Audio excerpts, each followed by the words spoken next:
The Legend of Zelda Breath of the Wild is the first main console Zelda game since 2011's Skyward Sword. This time, though, Nintendo is bringing Zelda into the open world and giving the player free reign in said world. Does Nintendo's gamble of this grand open world pay off in this new iteration of the Zelda franchise? Breath of the Wild once again gives you control of the hero Link, as he tries to save Hyrule from the threat of Calamity Ganon. It's the same kind of story that Zelda routinely uses, but this time Nintendo puts a good enough twist on the narrative to change it up. Whether it's the fact that this game takes place 100 years after Ganon wreaked havoc on Hyrule, whether or not the great cast of colorful characters, or the beautiful ravaged world of Hyrule, it makes Breath of the Wild's story feel unique to the franchise while doing what Nintendo does with comfort.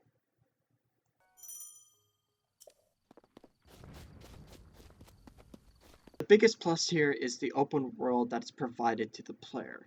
The world is something special. Not only is it a wonder to explore, I found it almost addictive to do so, but it is filled with enough content to satisfy players, with the puzzle-filled shrines to solve to get heart containers or stamina vessels, or trying to fill the Hyrule Compendium. Breath of the Wild's open world is something of an example on how to do open world games right.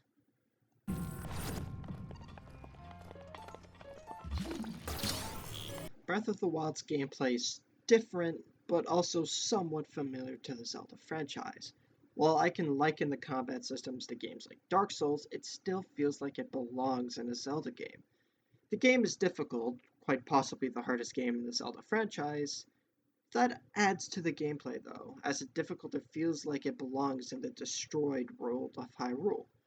The game also adds a stamina bar, which lowers depending on whether you're sprinting, climbing, or gliding. These three activities are essential to moving around in the vast world, as almost everything is climbable, and gliding may be the most fun way to travel around this world. This gives the player a difficult decision when choosing more hearts or a better stamina bar, as both would considerably help make the game easier. The weapons in this game are also difficult to manage. Most of the weapons have a very low durability, meaning that the player should have a lot of weapons on them during combat, as the weapon they're using is most likely to break during combat. All of these elements overall make Breath of the Wild a difficult but enjoyable gameplay experience.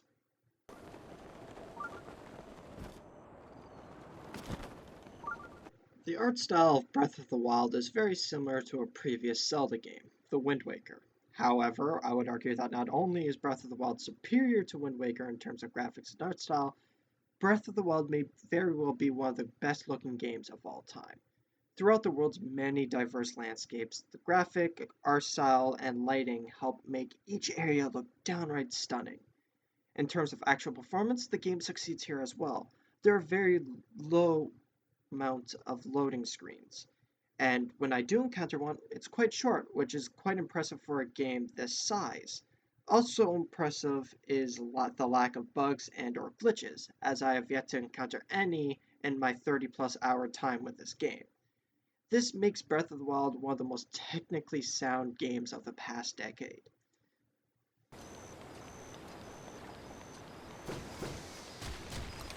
There's no hiding it. Breath of the Wild is a masterpiece. Its open world is a marvelous adventure to journey through. The story is one of the most emotional in a Zelda game, and the gameplay keeps challenging you at every single turn.